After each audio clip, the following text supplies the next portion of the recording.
Everybody, and welcome to the Survivor Palisades finale after show. My name is Emmett, the creator, producer, host, and editor of Survivor Palisades.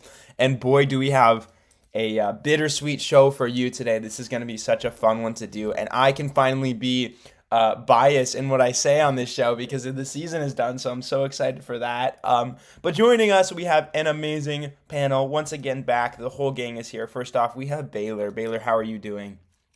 I'm I'm doing so amazing. It was such a great Thanksgiving with that episode. Um, I'm honestly I have so much to say. I'm so excited to talk.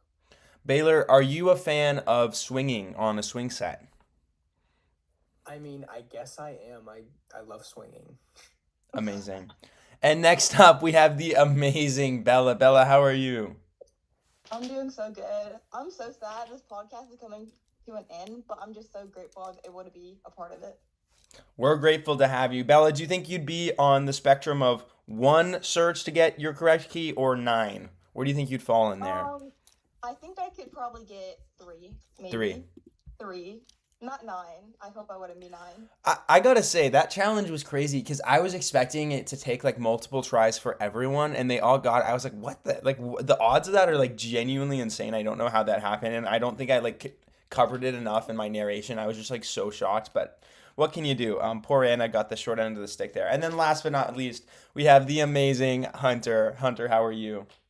I'm good. I'm good. I'm home for Thanksgiving. I want a borrowed laptop. I have my notes from the episode. I'm so excited to talk about the finale. Amazing. Hunter, were you a fan of when Anna just decided to beg and plead to get to the end? Is that the best way to do it? She is such an icon. She's self-aware.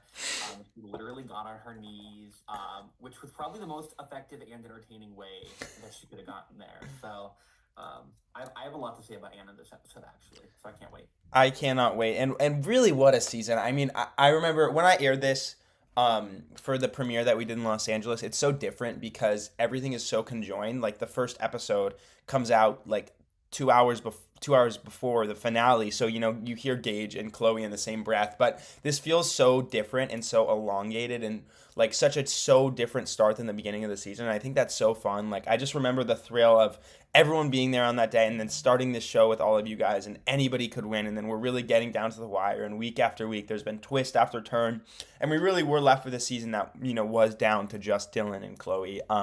And what a phenomenal way to close out that chapter to have them literally both fighting till the last vote. I mean, what an incredible story. I was just saying backstage when Chloe lost the challenge and Dylan won, I was like, okay, it's over. And like, what is the story here? But the fact that they both went to the end together is probably the best outcome that any of us could get. And so as a producer, it's honestly a great thing that happened. But so many things this season happened that were just so crazy, and we'll get into them. But let's just dissect this episode just a tiny bit from start to finish. I want to hear you guys' thoughts during the episode. I think a lot of people expected Chloe to win going in, and then when Dylan wins the immunity, it's like, okay, the game's over. So that real shift is probably going to be super fun to talk about here. But let's just start with that. Let's start with after the challenge. We'll go through this part quickly, but we basically see Chloe establish her final three, and then Dylan sort of realize, wait a minute, is this the right thing to do? And just like the entire season, his sort of internal confessional monologue identifies the actual strategic reasoning of other people, and he's able to deduce why Chloe did what he did. I'll start with you, Baylor. Just tell me about your feelings in that beginning of the round. What were you thinking? What were you seeing? Approach. Yeah, I was obviously rooting for Chloe. I was low-key kind of freaking out because it did make sense. Like Dylan was saying everything right. I honestly was surprised that they haven't kind of realized what Chloe's been doing earlier. And so I was thinking like, dang, this is Chloe's, like, this is where it happens. She's played, this is the round that she gets out. I was freaking out, honestly. I'm going to be so honest and super, I was freaking out. But, yeah. Before we get any further, I just want to wish congratulations to Baylor for winning the draft. Oh, yeah. Thank you. Bella, you were so short. You were so close. I literally no when I was so mad. Like obviously like if Dylan was not on my team, like I would have been full on Chloe. But like just a little part, like I was rooting for him. But like Chloe's like second best bet for me, basically. But when he started thinking, I was like, wait, why would Chloe, play the idol for me. Why does that make sense? I was like, yes, you're thinking like I obviously we're not there yet, but literally I was so confused on why he didn't vote her out. Like he like literally got her reasoning, like he finally cracked the code. He literally won the challenge. I was like, yes, you're thinking all the right things, but not to get too far ahead, but obviously he brought Chloe to the end, and I was in that moment. I was so excited. I was like, yes, like Chloe, like love you, but this is your time. Like I thought everything was building up to like have her like come maybe just short, and I was like, I was really excited. Really to see quickly what too, happened. because I'm forgetting to do everything. If you are watching right now, make sure you stick around till about the 40-minute mark. We might be joined by the winner today to answer some questions. So feel free to stick around. You can hear the winner talk to these podcasters who are excited to ask her some questions. I mean, if you're watching this, you know what happens. I'm gonna give away the gender, but yeah, go ahead, Hunter. Yeah, no, the whole season I really loved Chloe's and Dylan's confessionals just because like they're so good at talking through their own thinking and the different options and the strategy. And so this was really great seeing in this round, like Chloe give her analysis of like, I lost, like what's Dylan gonna do? And then Dylan just kind of talking through everything and being like, wait, like, should I take her out? Should I keep her? And ultimately he made the wrong decision. But like you were saying, Abbott, like I'm glad that he did because seeing those two go head to head at the final tribal council was super fun. Absolutely. All right, so let's get to the challenge. I have a lot to say. Oh my God, editing this challenge was a mess. But first of all, I know Hunter, you really enjoyed this challenge. What did you enjoy about it? It just like it felt so like epic as the final challenge. I think maybe it's just because it was like the multiple different parts where they have to like go in the pool and they're like it's always fun to see a water challenge, especially on like homemade survivors because you know there's not very many times you get to see those. And so I thought that the camera work was great and it was just like seeing them work on the I don't know, it was really fun to see this final showdown, especially knowing that it was like if Chloe or Dylan win this, at least what I thought, I was like, it's over, it's done. And so it was thrilling to watch. Yeah, absolutely. I think let me actually start peeling back the layers here and give you guys something really behind the scenes that is probably going to make you really excited. This was not supposed to be the final challenge. We were supposed to be Oh, doing a final two on this day. So the production plan going into the day was a final two. We had an entire other challenge to run. But at this point, we were 2 hours behind schedule. And I made the wow. executive decision that we were going to go to a final three. And I think that's better for the season, honestly. I think, I think obviously it's complicated, right? Because I think Survivor is most fun in a final two, in my opinion, for a lot of reasons. But I think with this season in particular, with the sort of juxtaposition of characters versus people like actually really strongly playing the game, I think it was better that it was a final three for the audience, for the players, and obviously for the crew. I mean, we finished at 9:30. Like we were supposed to finish at 8:30 with a final two, so we were really behind schedule. We didn't have the correct lighting. That's why Final Tribal looks a little fuzzy. The focus was going in and out on my reading the votes. No hate to the person who was filming that. So it was unfortunately just a rough end to the day. But I think the executive decision to do that final two was probably better. What the final three challenge was very simple. You basically all you were doing was you were standing on a post, like a little wooden post, and holding a torch up for as long as you can, a lit torch. And every so often you have to move your hand down a part of the torch or go to one leg. So very classic Survivor challenge, sort of like the finale in Borneo. That was sort of the thought process there. But yeah, I mean, you guys can talk me through maybe what you think about what I just said. If you think that's interesting, the difference it could have made, any of that. Oh, I think that was 100% the correct decision because, like, I think I think we got lucky with like Dylan and Chloe being there in the final three. So I think taking it to final two, it would have been Anna being the flip, and it just wouldn't have been that exciting with like Anna and one of the other two in the final two. So I think it was the best decision. Yeah, and really I quickly, also really yeah, sorry, just to enjoyed jump the in. challenge. Like, oh, Just sorry. no, I you're really so good. One more thing I just want to say, this was decided like at the final like 6 to 8. I'm not gonna say.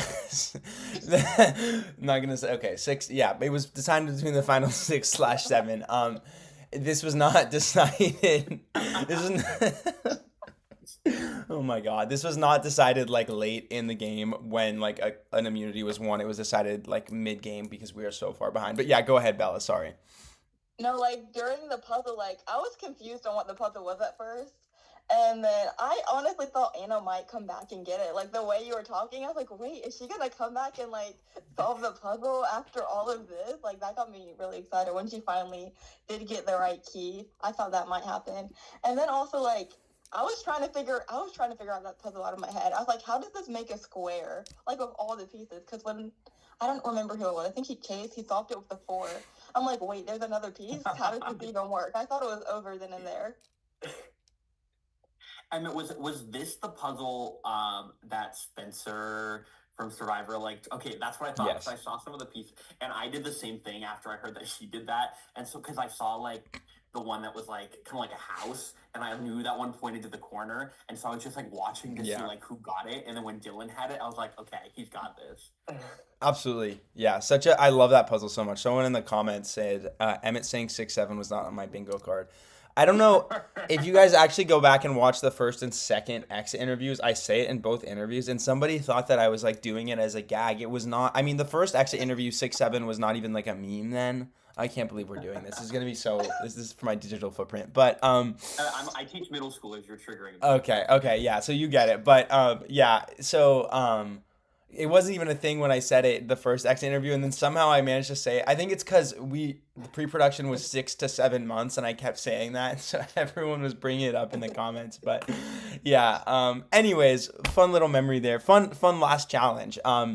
Yeah, I mean, it was the one in Cambodia, and then also in Worlds Apart when it wasn't used, where it's the 5 pieces.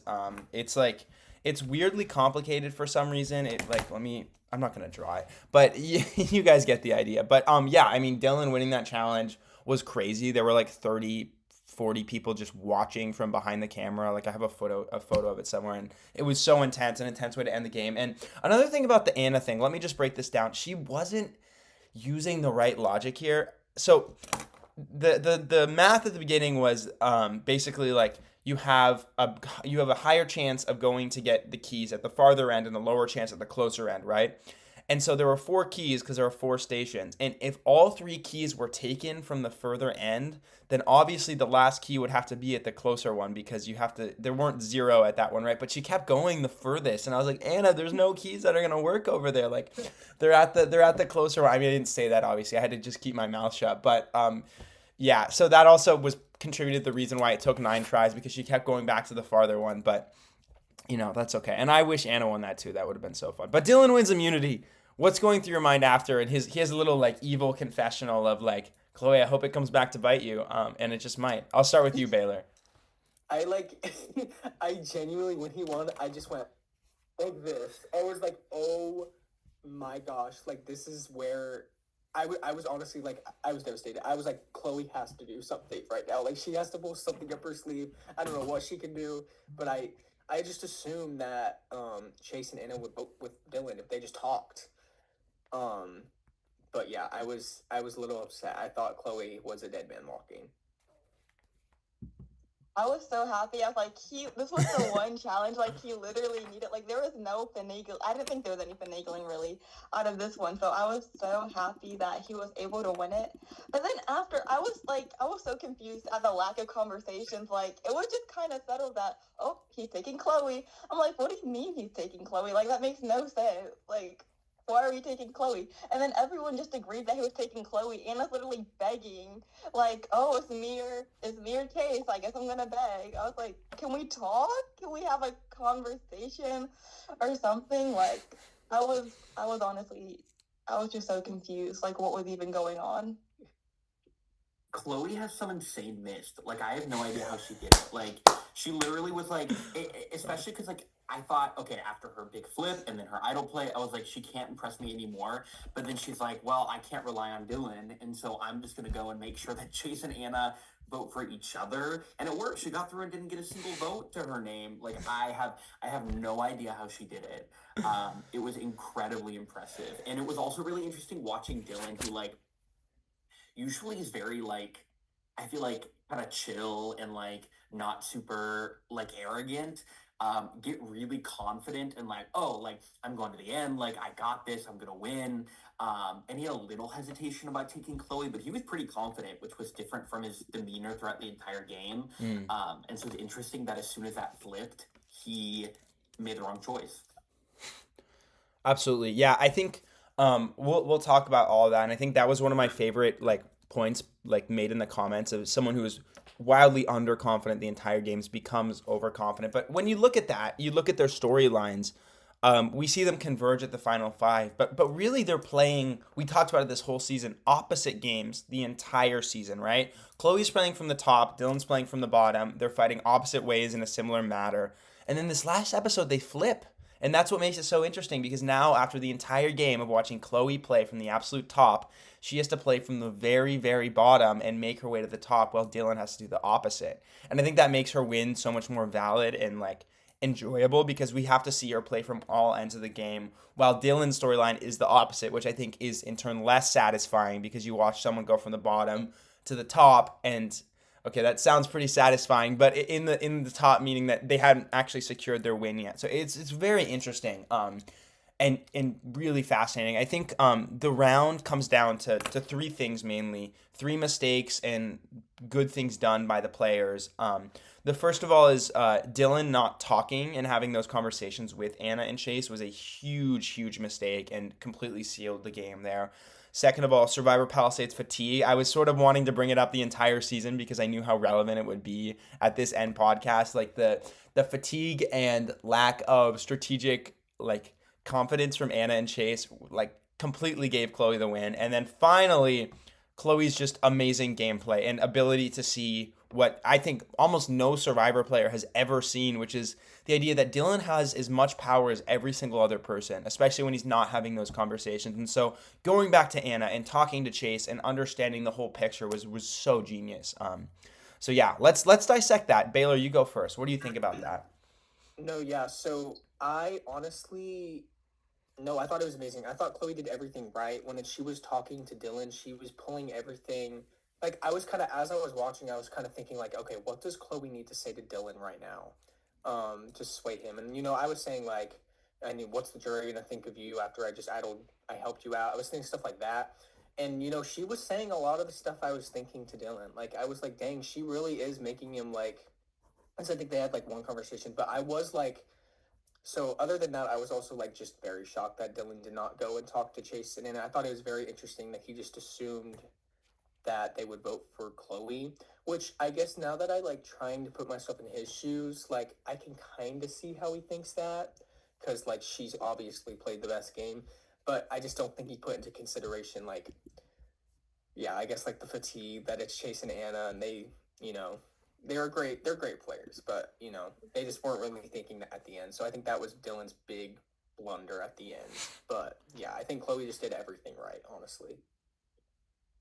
Yeah, like I feel like Dylan, he probably just so tired. Like once he made it he knew he was gonna be at the finale. Like he knew Chloe was a threat, but like I feel like he was just way too confident, thinking that he was good. Like as long as he was there, like he was gonna be good, and not having those conversations, it was so frustrating. Like just have a conversation to see what's going on, but when once like I saw Chloe like not getting a single vote at that tribal, it kind of got in my head like, wait, I feel like Chloe's gonna win because the fact she got that far and the only vote she got was Sean. Like she didn't even get a vote.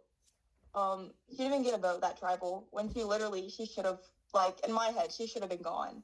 Like that kind of solidified like wow, like she really does deserve to win this game that since she was able to do that.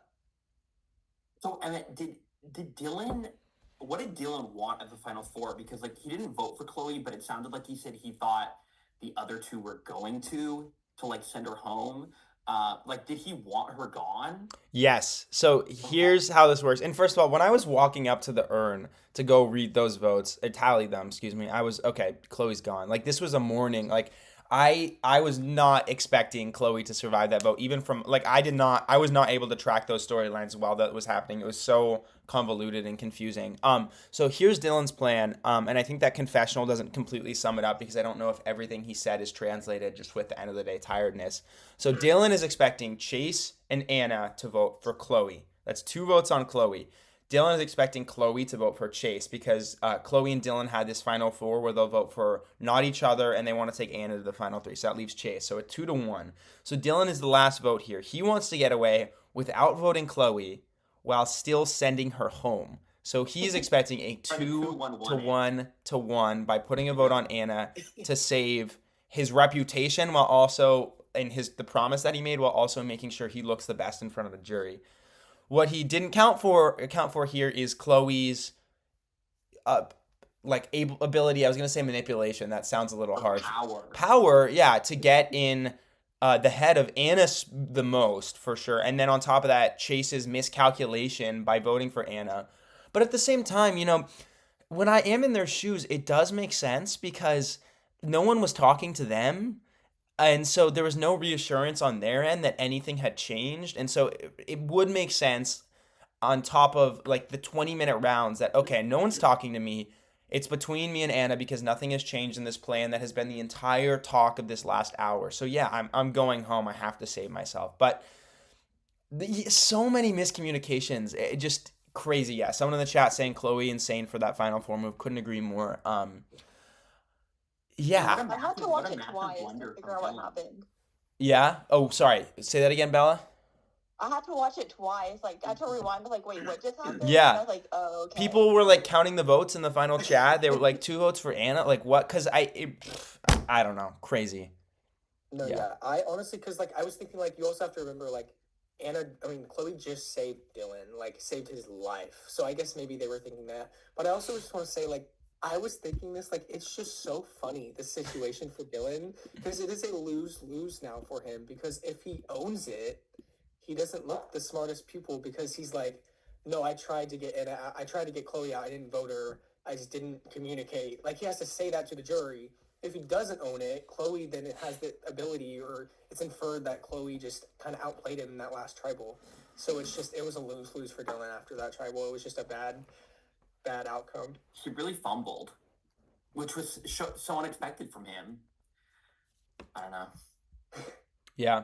Did you guys expect, so the first 2 votes were for Anna and Chase, and also editing that, I just tried to find the most, well, it's funny, the track for that is when Bianca goes home in 48, and I think that was sort of representative of how, like, when you look at the vote where Cedric just flips his vote on Bianca, and, like, everything is sort of just really messy and confusing, it's very similar in how, like, I don't know, uncoordinated it is in both votes. But when that 3rd vote was revealed, I think the first 2 you were like the 3rd one's gonna be Chloe, and then it wasn't Chloe. Were you just like, oh my god, or like, oh my god, thank God Chloe's safe? What was going through your head, Baylor?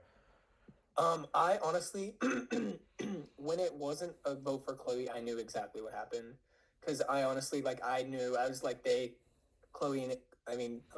and Anna voted for each other, and they didn't like, it was just a weird combination. I was just like, I cannot believe that just happened. I didn't know if it'd be a tie, but I knew what happened. I was just like, oh my god. I was just in shock. I was like, that did not just happen. No, I literally had to go back because I was like, wait, like, I was like, well, I'm not paying attention, or was it just what just happened? And then, oh my gosh, yeah, no, I had to go back because I was so confused as to what happened. And once I realized that Chloe did that, I was like, this girl, she's too good. So I initially thought that Dylan knew that Chase and Anna were voting for each other, and so he was trying to manufacture a tie to go to rocks to try to get Chloe out. I don't know. I don't even know the mechanics of if that would have worked. Let's talk about that, actually. That's very interesting. Because the 3 people drawing rocks is really interesting. Right. Talk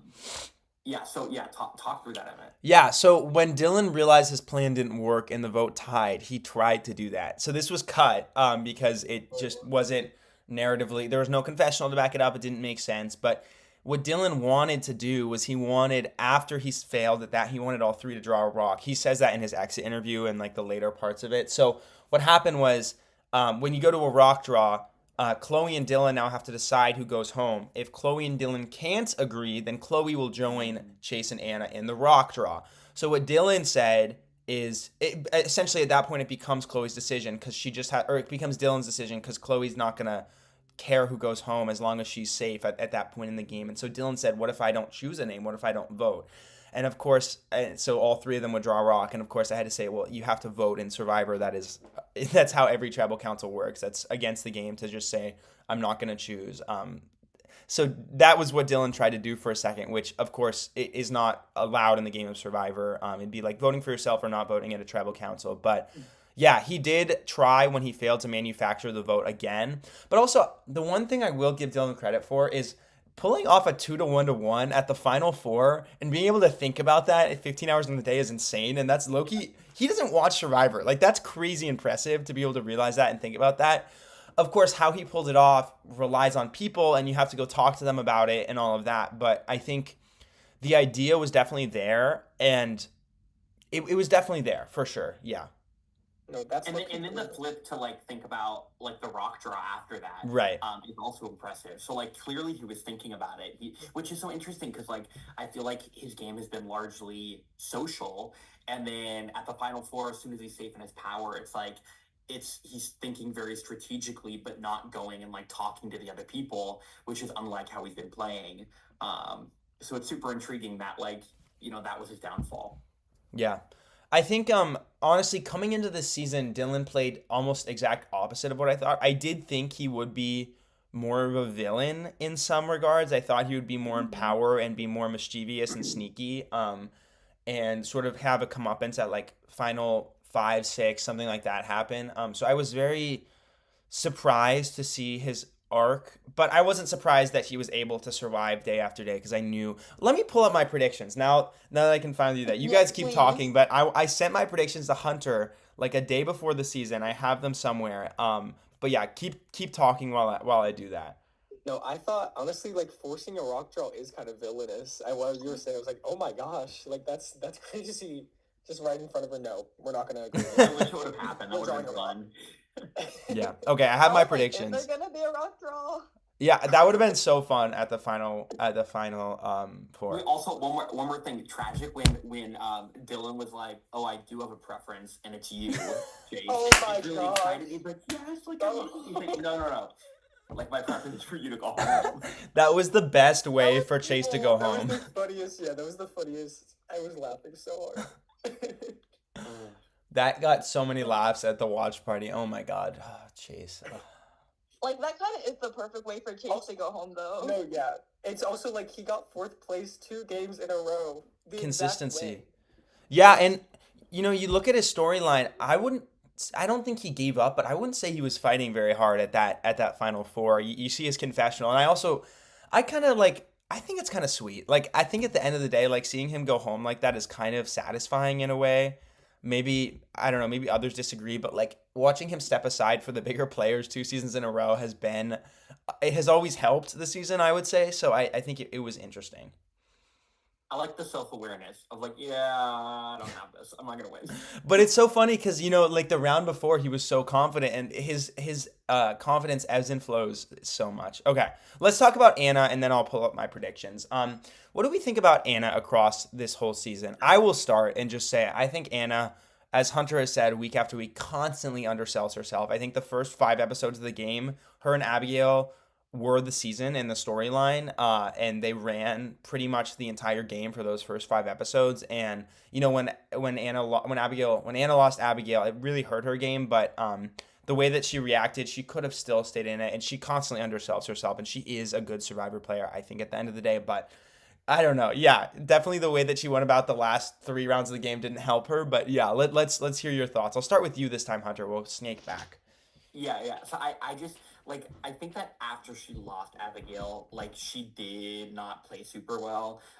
And she had this like brutal like moment in the confessional where she said, "I didn't want to get dragged to the end last time as a goat, and I did it again," which was so sad to hear. But I think that until Abigail left, like she was playing super well. Like her and Abigail had all this power every single round, and it wasn't just Abigail. Like Anna had so much like voice in that pair, and Absolutely. she had like especially she won Player of the Week the first episode. Like Never forget. she was doing so well, and then like eventually near the end of the game, she was outclassed by Dylan and Chloe.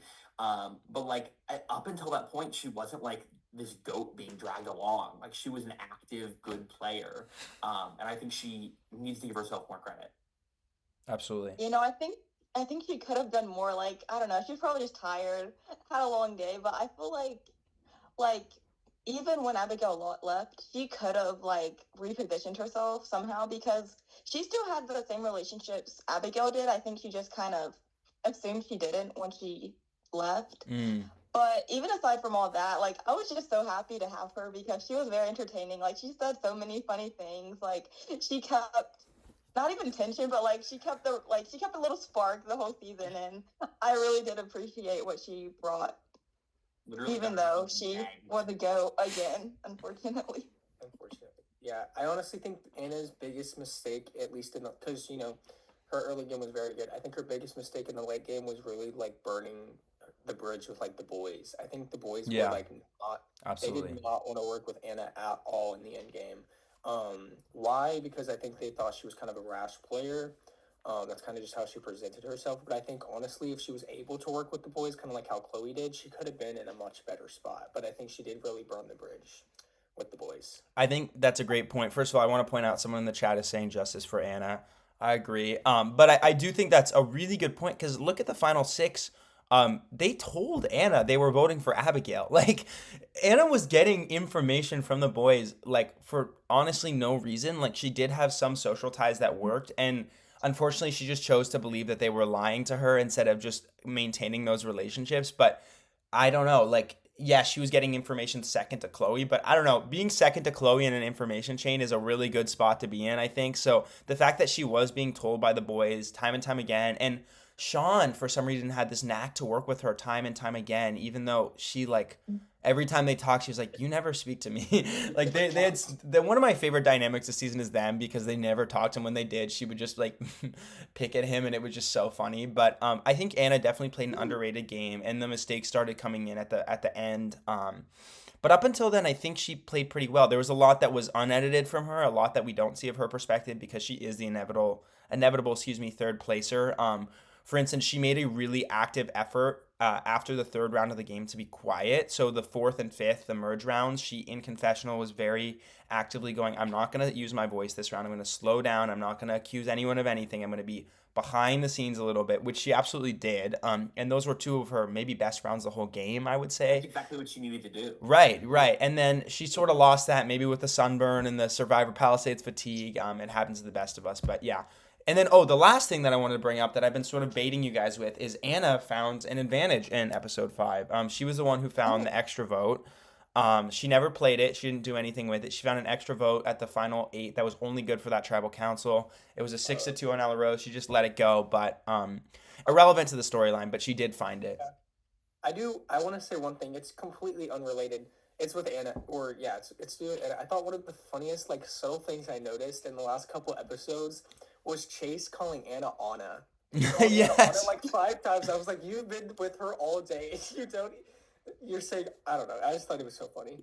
And I liked Anna calling Chase Blondie over and over. Challengers, yeah.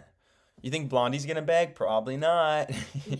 Yeah, Anna, Strattersburg, Strasburg, Bella Rose, all these nicknames. Yeah. Stella Rose. Sarah was calling Ella Rose Stella Rose. So many. Yeah, Survivor Palisades is funny. Like, this was also cut, but episode 6 when the girls and guys are really like in their zone, like Sarah finally has a moment with Abigail and she's like, I'm so sorry, what was your name again? Like, episode 6, like, they don't, it's so funny, some people just can't remember names, and it's such a quick day. But yeah, we had like a little intervention with Chase. We were like at Final Tribal, we were like, I literally paused and said, I was like, it is the point of the game where I can intervene and say this to you. Her name is Anna, not Anna, because I was like keeping my lips closed. But such a funny moment. Yeah. Oh, Chase. Yeah. Chase is also yet to see the season, but he's going to see it over winter break, is what he said. So our exit interview was 15 minutes. It was awesome, but Chase style, yeah, yeah. All right, well, okay, we've dissected the final four. Let's just get to some broader overarching themes of the seasons. I mean, before Chloe comes on, she'll be here in about 5 minutes. I'd first love to hear. Do you guys think Chloe is competing and is at the level of some Survivor winners? Like, do you think she could be up there and play the game real time? Because I've been trying to get Chloe to play the real Survivor. What do you guys think? No. Oh, for sure. Yeah, 100%. Like the stuff she was doing, I was just like, she's on such a level higher than all the other players this season. Like her and Abigail were kind of a good like clash, but honestly, like the way she was able to just talk to people and like she was playing both sides and both sides weren't like realizing that she was totally playing both of them. It was just amazing to watch. Like she 100% should play Survivor. I agree. I hope she would play Survivor for real because she knew exactly what to do the whole game. Like, I don't know, it's like, it just naturally, she just knew what she needed to do and she was able to execute it every single time. So I would love to see her on a CBS Survivor any day. Yeah, and she like has one of my favorite characteristics of a player to watch, which is where like they make a move where I'm like, I get it and it's a good move, but I'm like, I feel like it's gonna come back to bite you, and then it doesn't because like the social game is so strong. Like she flipped on the girls to get out Abigail, and then just like they ran right back into her arms because like when that happened, I was like, I think she's gonna be in trouble. She's an obvious target, but then she wasn't, and then she plays her idol, and I'm like, she should have done that, but now she's going to be the biggest target, but then she wasn't. And so she just like continuously able to recover. And so like that in combination with like the strategic thinking is a deadly combo. It's scary. Yeah. Yeah, I was on the exit interview. I was like, would you play Survivor? She's like, I don't know. Would this affect me? Like, would people come on the show and be afraid of me and know this? And I was like, maybe one person. I don't know. I don't know how popular we are, but maybe they've seen Chloe on social media doing her thing. I think more for With the Ella people they Rose, cast that'd be a problem. nowadays- Say that again? With the people that cast nowadays, there will probably Honestly, yeah. Honestly, yeah. Yeah, I'm sure a Survivor Palisades viewer or two will be on a future season. Shout out to any viewers watching at home who get on Survivor. I know Hunter McKnight watches us, so that's pretty cool. Oh, that's cool. Yeah. Oh, yeah. I think there's a few more. I'm trying to. John Carroll has tuned in occasionally. Figgy follows us. Owen. John Carroll's still around? Yeah, the legend himself. Yeah. Who am I missing? Owen Knight reached out for a second. I don't know if Sifu watches us. Sometimes he comments. Yeah. Sifu. Love Sifu. Okay, wait. One more thing I want to say too that we didn't talk about, which was the intro, the prologue right at the beginning of the episode. It was so good. Thank you. Set the stage fantastically, and just like seeing like all the history and the flashbacks. It was like really really cool and a great way to start the episode. It made them feel like all stars. Like Yeah. The cut to Dylan, like little like 11 or 12-year-old I Dylan. feel powerful. Yeah. So powerful. Like that was so good. That's like a meme in our area. He's always like, he has such a cadence. He's like, I feel powerful. Like it's so funny how he says that. Little 12-year-old Dylan. Yeah, I mean, this show has just gone on for so long, and it's truly incredible. And I'll say it. So I've been asked a lot. Everyone's reaching out, being like, "Where's the application? How am I getting on this next one?" Unfortunately, I think it's going to be a little bit until Survivor Palisades comes back. I think we're gonna say indefinitely. I think it's so much fun, but when you look at how much work it is under the surface, this has been 2 years since we started pre-production of this season. We filmed it a year and a half ago. Editing is, I don't even know the hours. I think it's well over 1,000. Like it is not humanly possible, plus financially a stable outcome. I was thinking the other day what it would be like to get all these LRG editors together and make one season, and what it would look like when you have 20, 30 editors working on a Survivor season. That would be pretty interesting. How you would like synthesize and consolidate and choose which franchise to get all those people. I don't know, but I think that is a good model for how you would keep working on these. And could be cool. And if someone were to give me a handsome of money, I would love to do another season. But for now, we're probably going to be off the air just for a second. But that gives you so much time to rewatch every season. So And this is a good like capstone point, you know. absolutely. While you're like, you know, maybe one day stuff will return. But regardless, like this season was phenomenal. Yeah, thank you so much. Any before we talk about that, any update on Oregon? Is Survivor Oregon ever coming back? No, that's not happening. Oh no. I mean, like again, never say never. But like you know, like it is so much work, and like I kind of like the same thing that you, where I like did my last season, like season 2 of Survivor Oregon, like right when I was starting college, and then it was like I was busy at college, and then I started working, and it's like it is so much work, and so you know on hiatus for now, but never say never. Never say never. Okay, Hey, well, if you ever figure out some sort of like cumulative like cross franchise project, please let me know. yeah. I mean, I would love. I mean, let me just theorize here. I would always want to do like a season like outdoors in actual nature and like filming in like a canyon with like a stream and then some like deserty things and some chaparral like bush would look so cool. Like that would be ideal. Like color scheme, that would be so much fun to do. So who knows? Maybe it will come back. But my question for you guys, and I don't even know where I fall on this. When I rank Survivor Palisades seasons, the first three are like lower. I would say top two, and then it's fans' favorite Sabotage Island season one. But when we're between Dave versus Goliath and All Stars, what are we thinking is the best season of Survivor? I think it's obviously like not even a question. All Stars. I thought it was. I mean, like David vs. Goliath has its moments, but like literally almost every single episode this season had something in it, like a flip or just like all the funny moments. I think all the characters were more developed.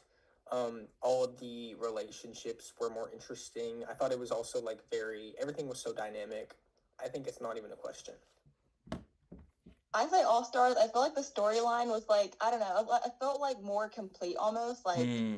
I don't know. It was felt like overall there were more like everybody had their thing happen and it had a satisfying conclusion. Also, the gameplay overall was just so much more better. Like everybody for the most part was like at least trying to get some type of plan moving. And even like though not everyone was successful, like just seeing like the attempts to be strategical, like the gameplay was just so much higher and the storyline for me was better. So as much as I did love David versus Goliath, like this one takes the cake, like no brainer. Yes. Yeah, no, I absolutely agree. Like the storylines, the gameplay, the production, like it was all top tier.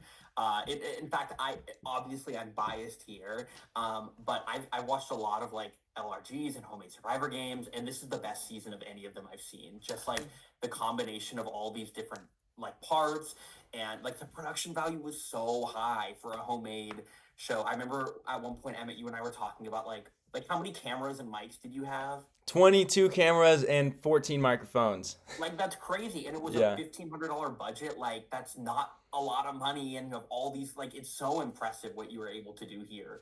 And so this season was awesome.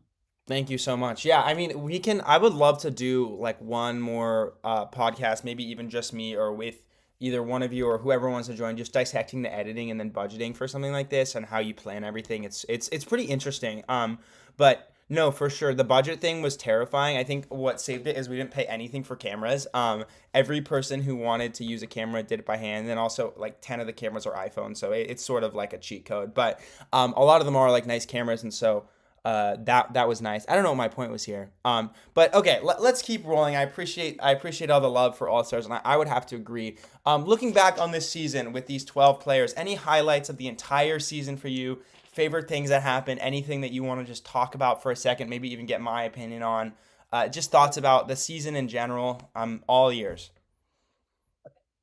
I want to hear your predictions. Oh Yeah, I yes! was Oh gonna my say, gosh! did you find like Yes, the I did. predictions? I did. So this was when it was supposed to be a final two. So I have them right here. So in 12th place, we have Stratton. In 11th, we have Vanessa. In 10th, we have Catalina. So just switch them around. I had Sean in ninth. I had Gage in eighth. I had Ella Rose in seventh. I had Sarah in sixth. So these were honestly like just one off. Pretty close. Yeah, and then my Yeah. final five, I had Dylan in fifth, Abigail in fourth, Chase in third, Anna in second, and I also predicted that Chloe was gonna win preseason. Yeah. So I'm proud.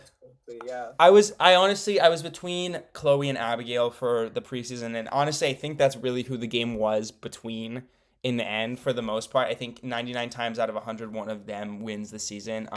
Abigail's by far my favorite player from the season. I don't know, not by far. I just her storyline is so fun for me, and she has a cadence to her that is just so fun. And so like I guess I'm sort of picking a more indie edgy answer here, but like besides the obvious favorites, Abigail is like my favorite to watch. She was so much fun to watch on that day, especially being on that Chaos Tribe. So yeah.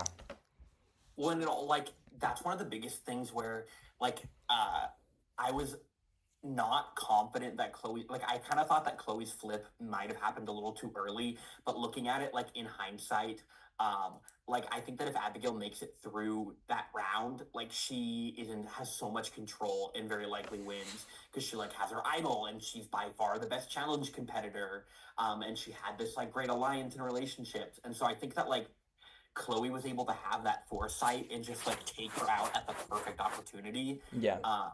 And without that, like Abigail would have, I think, kept dominating.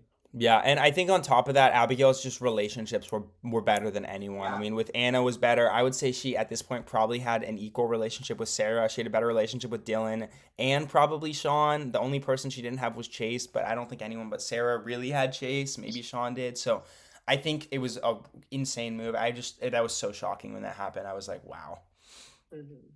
I was also thinking yesterday. Oh, sorry, you can go. No, you're good. You're good. You go. I was thinking yesterday. I kind of forgot like how crazy the pre-merge was. Like I was thinking yesterday, like wait, so much happened like before everyone came together. Like from the get go, like so much was happening. There was so much tension. Like. And I loved it so much. Like, I just wanted to say that was great. I love the pre-merge. Like, the pre-merge, this is my favorite pre-merge ever, and it's just so much fun. Like, Sele is, like, my favorite tribe ever, and I wish that they all won the game. Like, I wish everyone on Sele could have won. They were just so fun. I wish they won that challenge, honestly. Like, Vanessa at the merge would have just been, like, oh my... Because, so Chloe and Vanessa know each other loosely, and then Sarah wanted to play with Vanessa. So I can't imagine what would have happened had Vanessa gone to the merge. She would have been insane. She would have just been causing chaos left and right. It would have been absolutely crazy. So, yeah. Yeah. And Dylan would have been going into the merge with an idol, too. Yeah. Ooh, yeah. And also, we Good can't point. forget about Catalina. Poor Catalina. Poor Justice Catalina. for Catalina. Justice for Catalina, yeah. I still Even think gone she's good early at in Survivor. Emma's predictions. What's up? Even gone early in Emma's I predictions. had her 10. I thought she was going to get through at least one tribal, but, like, to be honest, I knew there was no way she was going to beat the relationship of Sarah and Chase and then the strategic minds of Chloe. And then I just didn't think, I think Sean would have been viewed as more important than Catalina for those three people. So I just thought it's just a bad tribe draw for her. But unfortunately, that was like the fairest tribe draw possible. Like oh my god, making combinations for tribes, like it took so long. But yeah. Yeah. What was everyone's favorite duo of the season? Like, I think there was a lot of duos. What's everyone's? I'm just curious. Let's go over all of them really quick. We got Ella Rose and Vanessa. We got Abigail and Anna. We have Dylan and Gage. I'll even say Dylan and Chloe for a second. We have Sean and Stratton. We have Chase and Sarah. We have Sarah and Chloe. I think that mostly covers it. Mm-hmm. Ella Rose and Sarah too. I say Abigail and Anna, like, they were short-lived. They could have ran the game. That would have been amazing. But they just complemented each other so well. And then, like, I don't know, it was a perfect balance of everything, and they were entertaining. And they were getting their way for a long time, so they definitely are my favorite. I think I would. I asked the question. I think I would probably say like Sarah and Chase. I think I just liked how they continued from David versus Goliath onto this season, and they were never fully working with each other, but they were like cordial and they had each other's backs to an extent. So I think they were my favorite. I think Anna and Abigail were probably also my favorite, but I also really liked the Chloe Sarah dynamic as well. Just because I think they play like very similarly, and they kind of like were working together, and then they lost trust, and so like seeing their relationship ebb and flow throughout the season, culminating in Chloe blindsiding her with the idol, I think was very fun to watch. Yeah, I will also say my favorite is Anna and Abigail. Let's talk about Sarah really quick because I think she's a really good piece of this puzzle that I've been keeping quiet about because obviously I can't say anything. And then I'll let Chloe in. She's sitting in the waiting room right now. But I think Sarah. I thought pretty confidently when we get to the final 6 of this season that Sarah's gonna win. I was like, from a production standpoint, when I was watching this season, I was like, okay, Chloe and Dylan are going to get taken out inevitably. It's gonna be pretty hard for them to make it through, even with the final 3. So I was pretty confident when Chloe won that final 5 that Sarah was gonna win the season. And Sarah just got so unlucky. Like, I don't, it's like same thing with the idol. But I think the most interesting piece of Sarah's game that is unlucky is being on the tribe that doesn't talk one-on-one, because I think that's where she really shines. I think she lost so much opportunity to make pre-merge relationships because her tribe, their culture was not talking separately when they won, unlike the Goliaths. Had she been able to do that, I don't think Chloe turns on her anywhere near final. Like, she's not left out of the Ella Rose vote. I think she has a much better relationship with Chase. Chase looks out for her more. And I think her relationship with Sean would have been a really important one. They were always at opposite ends the whole season, and they really shouldn't have been because they're very similar in how they play the game. I thought they would have more times working together. And so Sarah not getting that opportunity to form those relationships just based on how the culture of the tribe was, I think is a big reason why she doesn't win this season. And that hurts her a lot. So, yeah. I agree. I think that like Sarah is such a phenomenal player. I think she's just missing like the like challenge advantage portion of the game where like that is in both seasons now where we've seen her kind of lose control is like when other people are using their advantages or winning challenges. And so like she's like a top S tier like social strategic player. She just like finds herself in positions where it's like things have to go exactly her way, or else she's probably not going to win. Yeah. All right. Any other quick questions, or should we bring in the winner? Get her in here. Get her in here. We can't keep the winner. All right. rating. We can't keep the winner rating. All right. Let me just confirm. All good if I. All right. Here we go. Welcome in the winner of Survivor Palisades All-Stars. Woo. Do we have confetti? We need like How do we do that? I don't know. We need to figure it out. Thumbs up emoji. Thumbs up emoji. Hello, Oh, Chloe. Chloe. How's it going? Hi. How are we?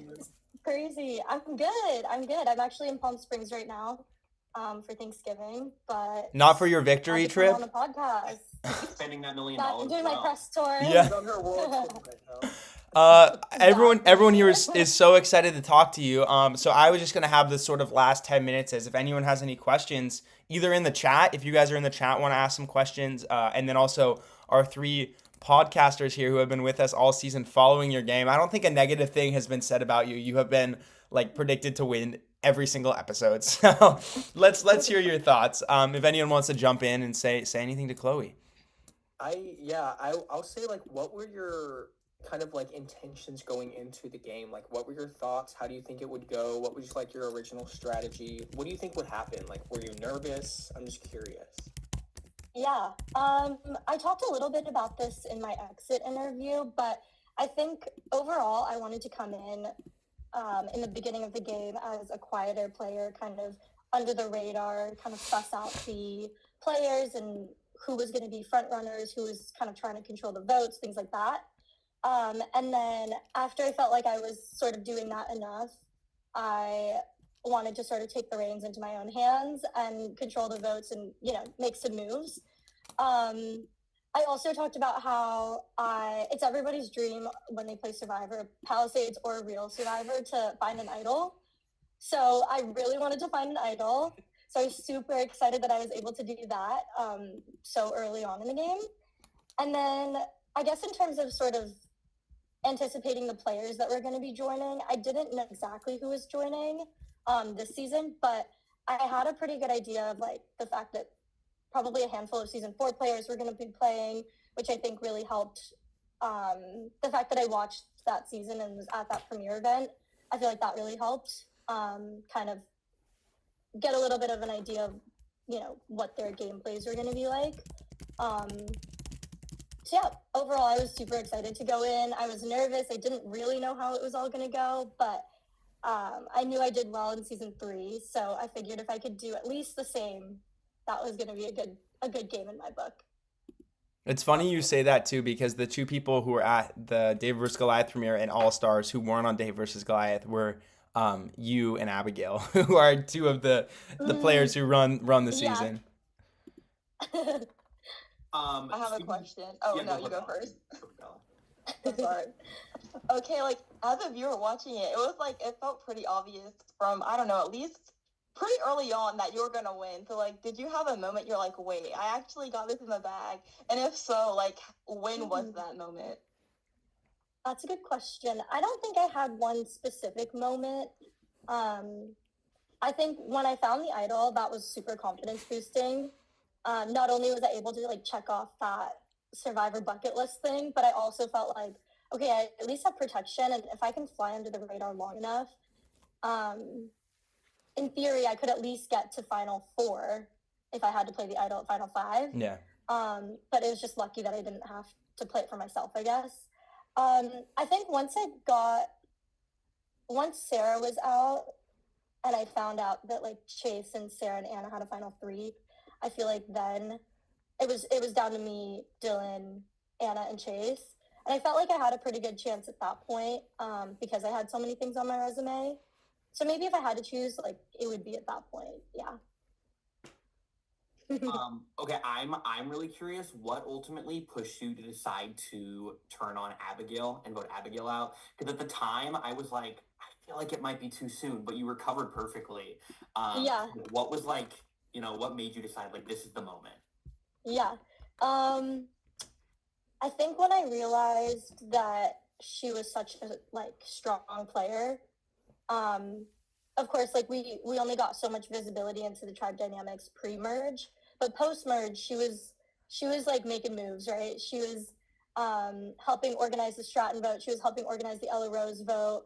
So I knew she had a lot of social capital in the game, or at least from my perception, it seemed like that. And then on top of that, she got the idol clue at the auction. So I think I might have mentioned it in the final tribal, but like pretty much everyone was able to find a clue or find an idol when they got the clue. So I felt like the chances of her getting an idol after that round were pretty high. And I didn't want to risk having that threat in the game or have someone with that much power in the game as well. So yeah, I mean, I think it was like I was pretty set on voting Abigail when I went into that tribal, but I think I did not know she found it at that tribal council. But I think it was sort of like a final seal the deal was like in the moment while I was sitting there. Yeah. And then I decided. I think we all agreed. We were just talking about it. Had she not gone there, I think your endgame gets 10 times harder because of the relationships you had and what you also did in doing that. And I know you said this in a confessional. I don't even think it aired, but you taking out Abigail gives you Anna because she was one of your closest allies, but she was, you know, closer to Abigail. And so you got that string cut that you could now take and put on your side. Yeah. Yeah, I totally forgot about that rationale as well, but yeah, that makes sense. I have another question too. When you played the so like Panel 5, when you played the idol on Dylan, if you hadn't won immunity there, would you have still considered playing the idol on him, or would you have definitely played him? That's a really good question.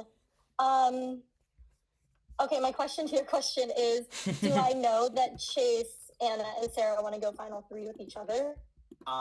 You probably would have. Yeah, you still would have known that. I bet you would have figured it out.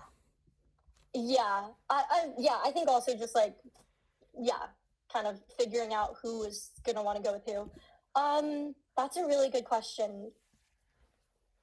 I might have, but I think I would have been less secure in my choice because obviously, I have the idol or the immunity. So, but at the same time, like, I don't think any of them wanted to vote for me that round. Like, I think it would have been Dylan. So again, I think chances are the same outcome probably would have happened. So yeah, maybe I would have. I don't know. Yeah, let's go with yes. Yeah. Who knows? Who knows? But yeah, maybe I think I probably would have, to be honest. Yeah, I have a question. I have one. So, Yeah. when Dylan won the Final Four immunity, what were your thoughts? Like, were you kind of freaking out? It kind of showed in the episode, you kind of, like you said, you were the most stressed you've ever been, or most worried. Did you think you were gone at that point? Can I just jump in here too really quickly? I'm so mad we didn't have a camera on you then because you were just like, you were just buried in your hands. You were so like, oh God, it's over. But yeah, and then you miraculously, your best move of the game, I think, is how you managed the Final Four. But yeah, sorry, just to cut you off really quick. Yeah, no, you're good. Yes, I did notice that in the edit. Like, I'm off to the side, like, head on my table, like, absolutely in despair. Yeah, I thought, oh my God, like, it's over. Like, they're gonna vote me out and I'm gonna get out Final Four, which is still great, but also not what I wanted, obviously. But yeah, I was able to convince Anna and Chase that they should vote for each other. And then I ended up voting for Chase. And then Dylan ended up voting for Anna, which, I mean, is what it is. Like, that was not what we wanted to do, but it's fine, I guess. But yeah, no, I was so stressed about the fact that, like, Anna and Chase both should have voted for me. And then it didn't matter who Dylan voted for. He could have voted for me. He could have voted for one of them. But yeah, they should have voted for me, but I'm glad they didn't. Chloe, were you actively like working on the facade every time you talked to Chase and Anna that round? Well, Dylan's keeping me, so I know that, and making sure you reinforce that in their mind. Yeah, I think so. Like, I think I was really trying to convince them that Dylan and I were a solid two going into the final three, and it was gonna be we were taking Anna if I was talking to Anna, or we were taking Chase if I was talking to Chase. And yeah, so that for that reason, I was able to like really hone in on the fact that they should be voting for each other when they should not have been doing that. Absolutely. Any other questions for Chloe? What are you gonna do with the winning money? Oh, I probably already spent that like tenfold. But I did love the prize money. I can't complain. I remember when you were saying like, oh, and Chloe's now $350 richer. You were like, I was so shocked because I did not know that one, there was prize money, or two, that it was that much. Because I think the other times, like, it was like 50, 100. not that much. Yeah. Yeah. So I was so shocked. And yeah, you can see my face, like my jaw completely drops. I was completely shocked. Yeah, because I'm trying to think. I guess for you coming into this season, I didn't even have to dangle prize money for you to come back. Like, for a lot of the punchline for some people, it's like, oh, and you could win all this money. But I don't think. I think it was Chloe. You want to play Survivor? Yes. Next question. Let's do it. For other people, maybe it was a little. Exactly. For other people, it was a little more monetarily driven. But I don't think. The only one I can think of who was in it for the money was Chase. Other than that, I think everyone did it for the vibes. But I remember Chase, because I don't know if you guys saw on the podcast, Chase is the only person I've ever played to do Survivor in David versus Goliath, because he was like a last second add-on because someone dropped out, and I had barely known him at the time, and I was like, Chase, would you be willing to do this? He's like, I was like, I'll pay you because this is like last minute. And he was like, okay, I'll do it. And then he showed up like half tired and became one of the most iconic characters, stumbling backwards. So that was super fun. Yeah.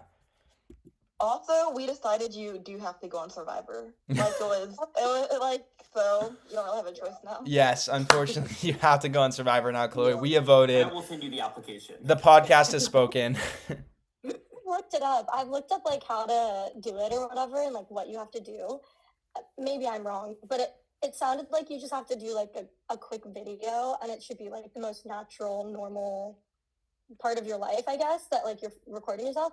But I'm scared of not getting sleep and not having food. So I think I have to like really mentally overcome those barriers. And yeah, maybe one day. I'd love to do it. I think it would be so much fun. I think it'd be such an adventure. But yeah, that sleep and the food, Yeah, and you can I gotta use figure out that. Yeah, you can use this as like I already won Survivor. I'm gonna win it again. True. You can say that. Yes, very true. Yeah, I think you sign up for the show, you're almost getting guaranteed $1 million. So I think you might as well go do it. It's a free check. I honestly, I mean, the game style is different. Obviously, it's a lot slower, but I don't know. I think you might be even better at a slower game. My instinct tells me maybe not. I don't know. I don't think you have any problem with the real Survivor. I think you and Sarah would both kill it. I know Sarah wants to do it. I think Abigail also wants to play. Ella Rose wants to play. I think a lot of them want to play. So a lot of the people, yeah. Yeah, how could you not? Yeah, that's an interesting point. The fact that it's a slower game. I don't know if that would help or not. Maybe. Yeah, because then you can build even stronger relationships. I feel like you have more time to sort of analyze what's going on and how you want to move forward. Yeah. For Maybe sure. It would be better. Yeah. I think one of your weapons this season actually was time and the lack thereof. I think you were able to get a lot of people by surprise because they didn't have time to fully understand your motives and like think out what was best for you, and people underestimated you because of that. But I think in the longer game, you could do the latter and be the one thinking and realizing other people's intentions. So I definitely think there's some room around there. And I think when you and Sarah both end up on Survivor 56, it's going to be crazy. Are you going to work with her? Are you guys you going to look at each other and be like, that'd be so funny. No, we have to work together. Absolutely. All right. Any other questions for Chloe here? All right. Well, Chloe, none in the chat from our 6 viewers watching right now, unfortunately. The chat was going off earlier talking about Anna and Bianca from Survivor 48, but unfortunately it has fizzled out. But I want to say thank you so much, Chloe. I mean, I've said this speech to you so many times now, but thank you so much, Chloe, for giving us such good content. Not only are you insanely strategically competent, you make it entertaining, which is not always like easy. Like, I don't know, you gave us like 5 episodes of just like literally insane moves that would define an entire season. Like, this season was just crazy. Like, the amount of votes and flips and insanity things that happen, like, they're because of you. And so we're so grateful that you gave us so much entertainment. And you're such a deserving, I mean, you're the best player in Survivor Palisades history, hands down, not even close. I was gonna ask. Yeah. Chloe, Dylan, Keely, Sarah, Abigail, maybe. I don't know. I need to look more into it. But Chloe's definitely number 1. And I would give Dylan number 2 just because he's almost won twice. He was so close. But yeah, it's crazy. Yeah, and Keely's up there too. If you guys remember Keely. Okay, wait. I have a question. I do have another question. Chloe, you were on a season with Keely, right? Yeah, season 3. But you didn't vote for her at the end, correct? I can't remember. You voted for Kellen. Yeah, maybe I voted for Kellen, yeah. That's a great question. I could not tell you. Let me rewatch the season, and then I'll send you a message. There you go. Keely was robbed. Let it be known. I wonder if she watched All Stars. I have no idea if she watched All Stars. Hope she did. Man. All right. Well, thank you so much, Chloe. I guess we'll do a quick sign up on this podcast after you leave. But thank you so much for being here. We're so grateful for you. So much love. Have a good one. I love watching you guys. Every week analyze the episode. Oh my God. She's a fan of you guys. Yeah, I've been watching every episode, every analysis. We had people were praising you the whole time. Well, I love that too, of course. It was like my weekly ego boost. Exactly. No, I loved watching how you guys would predict the next episode would unfold. And then, yeah, seeing how wrong or right. Being completely wrong every time. Some were right. That's okay. You're doing it blindly. Yeah. All right. Thank you so much, Chloe. Thank you so much for having me. Yeah, thanks for being here. All right. Well, we're down to 4, and I don't really have much else to say. Before we sign off, anything that you guys want to say to your fans? Well, I want to say thank you everyone for watching. Emmett, thank you for this opportunity. If Of you were to course. tell me, I wanted to say this, like, if you were to tell me while I was watching David versus Goliath that I would be, for the next season, doing a podcast every single episode, I would have genuinely called you insane. And so it's been such a fun opportunity. This season was insane. The editing was amazing. The production was unreal. I think it's insane. So, Emmett, thank you. You're insane. Thank you Yes, guys. thank you so much. This was such a good time. Yes. This was a was blast. this was awesome. I'm so glad we got to do this. I was like, on top of everything that we have to publish for this, I was like, oh, this is gonna be stressful, but I should do it to look back on. And this was like the least stressful thing of all of the season is producing this episode. It always gave me more energy to keep editing. Like I would always save my editing till after this because it would give me boosts hearing what you guys thought, and I'd be like, okay, I got this. People are watching, people are supporting. It's interesting. So this always helped me. So thank you guys so much for being a part of this. This is bittersweet because this might be the last Survivor Palisades thing I ever publish. I don't know. Maybe not. We'll see. We'll see what happens. But thank you guys so much, everyone at home, for joining us for this season. Thank you to the entire cast, entire crew. And stay out on the lookout because we might be posting an application for a little virtual game. If you're interested in that, stay on the lookout for that. It might happen. It might be coming up. But this is the podcast team of Bella, Hunter, Baylor, and Emmett signing off. Thank you guys so much for everything. We will see you in the future.